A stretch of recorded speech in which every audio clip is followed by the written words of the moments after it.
తన hair clip తన వజైనాలో పెట్టి బాబో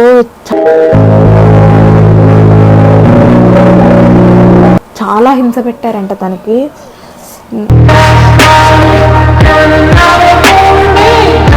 నేను చెప్పలేకపోతున్నాను, అంత దారుణంగా చేశారంటే. హలో గాయ్స్, సో మా తమిళ చూసి మీకు అర్థమైపోయి ఉంటుంది ఈరోజు టాపిక్ దేని గురించి చెప్పబోతున్నాము. అండ్ టాపిక్కి వెళ్ళే ముందు మీకు ఒక నాకు తెలుగు సరిగ్గా రాదు, సో ఎంత వీలుగా కన్వీనియంట్గా చెప్పాలనుకుంటున్నానో అలా ట్రై చేస్తాను మీకు అర్థమయ్యేటట్టుగా. సో బేసికలీ మీ అందరికీ తెలిసే ఉంటుంది కోల్కతా డాక్టర్ రేప్ కేస్ గురించి. Sourav is from Kolkata.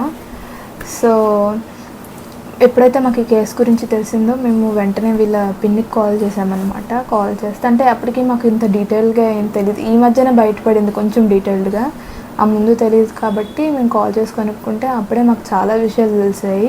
ఇంకా ఇప్పటికీ ఎవరూ చెప్పట్లేదు, అంటే మేబీ తెలియదేమో. సో ఆ విషయాలు మీతో షేర్ చేద్దామని చెప్పాను అనమాట. మీకు ఐడియా వస్తుంది అసలు ఏంటయింది మొత్తం క్లియర్గా అని చెప్పి.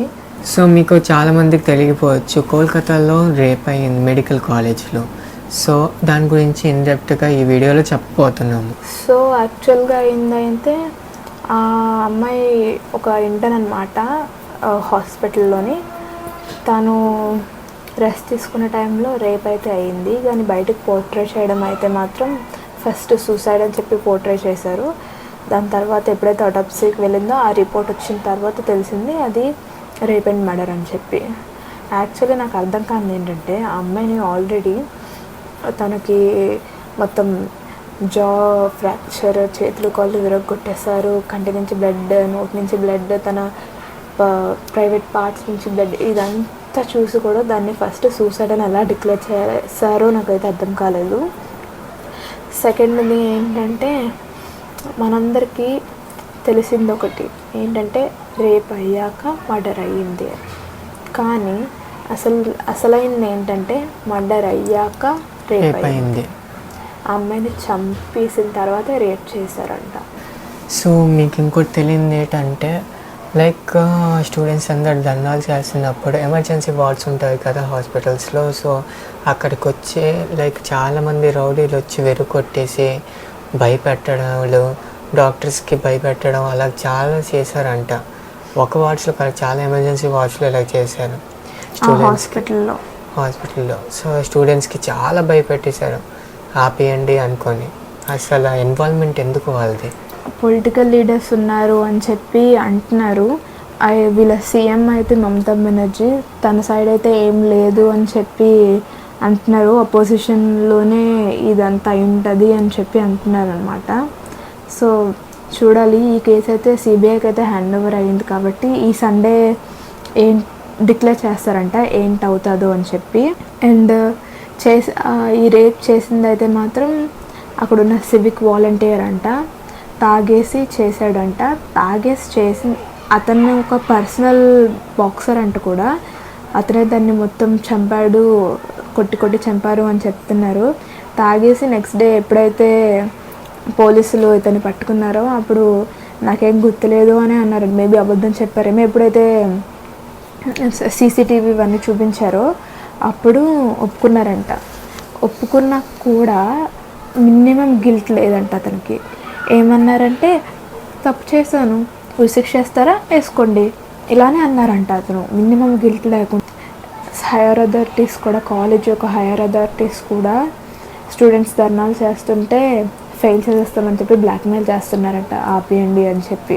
మెయిన్లీ వాళ్ళ ప్రిన్సిపల్ ఏం కమెంట్ ఇచ్చారు తెలుసా? అది అమ్మాయి తప్పు, తను ఆ సెమినార్ హాల్లో ఒంటరిగా పడుకుంది, అది తను తప్పు, తన సేఫ్టీ తను చూసుకోదా అని అన్నారంట. బాబు ఇలాంటి మనుషులు ఎలా పుట్టారా అనిపిస్తుంది నాకైతే, ఇంకా ఉన్నారా అనిపిస్తుంది. అండ్ మీలో చాలామందికి ఇది తెలీదు, ఈవెన్ దో నాకు కూడా తెలీదు, ఈరోజే తెలిసింది నాకు. నేను చాలా పోస్టర్స్ చూశాను, నిర్భయ 2.0 అని ఈ కేసుని అంటున్నారు. నాకు అర్థం కాలేదు నిర్భయ 2.0 ఎంత డీప్ ఉందా అని చెప్పి. ఎప్పుడైతే వీళ్ళ పిన్నికి కాల్ చేసి కనుక్కున్నామో అప్పుడు తెలిసింది తన హెయిర్ క్లిప్ తన వజైనాలో పెట్టి బాబో చాలా హింస పెట్టారంట తనకి. నేను చెప్పలేకపోతున్నాను, అంత దారుణంగా చేశారంటే అప్పుడు అర్థమైంది ఎందుకు 2.0 నిర్భయ అది అన్నారని చెప్పి. పాప మా అమ్మాయి 36 hours షిఫ్ట్ చేసి రెస్ట్ తీసుకున్న టైంలోని అంత చేశారు. అండ్ అతను దొరికింది కూడా అతని బ్లూటూత్ ఇయర్ ఫోన్స్ వల్ల. అక్కడ ఇయర్ ఫోన్స్ తెగిపోయి కనిపించిందంట. ఎవరైతే సస్పెక్ట్స్ ఉన్నారో ఆ సస్పెక్ట్స్ వాళ్ళ ఫోన్స్ తీసుకొని బ్లూటూత్ ఆన్ చేశారంట. ఆ దొరికిన బ్లూటూత్ అనేది ఇతని దానికి ఫస్ట్ కనెక్ట్ అయ్యిందంట. సో ఇతనేనని చెప్పి ఐడెంటిఫై చేశారు. కానీ ఏమంటున్నారంటే ఇంకా చాలామంది ఇన్వాల్వ్మెంట్ ఉంది, ఎందుకంటే ఆ అమ్మాయి బాడీలోని 151 grams ఆఫ్ ఫ్లూయిడ్ కనిపించిందంట, దొరికిందంట. ఒక పర్సన్ నుంచి అంత రావడం చాలా కష్టం. సో చాలామంది దీంట్లో ఇన్వాల్వ్ అయ్యి ఉండొచ్చు అనుకుంటున్నారు. ఒక పర్సన్ నుంచి 10 to 15 grams వస్తుందంట. అలాంటిది 150 ఉందంటే ఎంతమంది చేశారో ఆలోచించండి. సో గర్ల్స్, మీరు కూడా ఒంటరిగా అక్కడికి వెళ్ళకండి. అండ్ వేరే వాళ్ళు ఉన్నా కూడా ఎప్పుడు ఎలాగుంటుందో తెలియట్లేదు. ఇప్పుడైతే పుట్టిన పిల్లలకు కూడా రేపులు అయిపోతున్నాయి. అలాంటిది మనకి సెల్ఫ్ డిఫెన్స్ వచ్చినా ఒకరైతే ఇద్దరైతే మనం కాపాడుకోగలం, కానీ వాళ్ళు చెప్పలేం మన మీద ఎలాంటి నిఘా పెట్టి ప్లాన్ చేస్తున్నారు. తన జస్టిస్ తనకి రావాలి అండ్ తన పేరెంట్స్ ఏమనుకుంటున్నారో అది జరగాలి. మీ జాగ్రత్తలో మీరు ఉండండి. Be safe and just pray for her justice.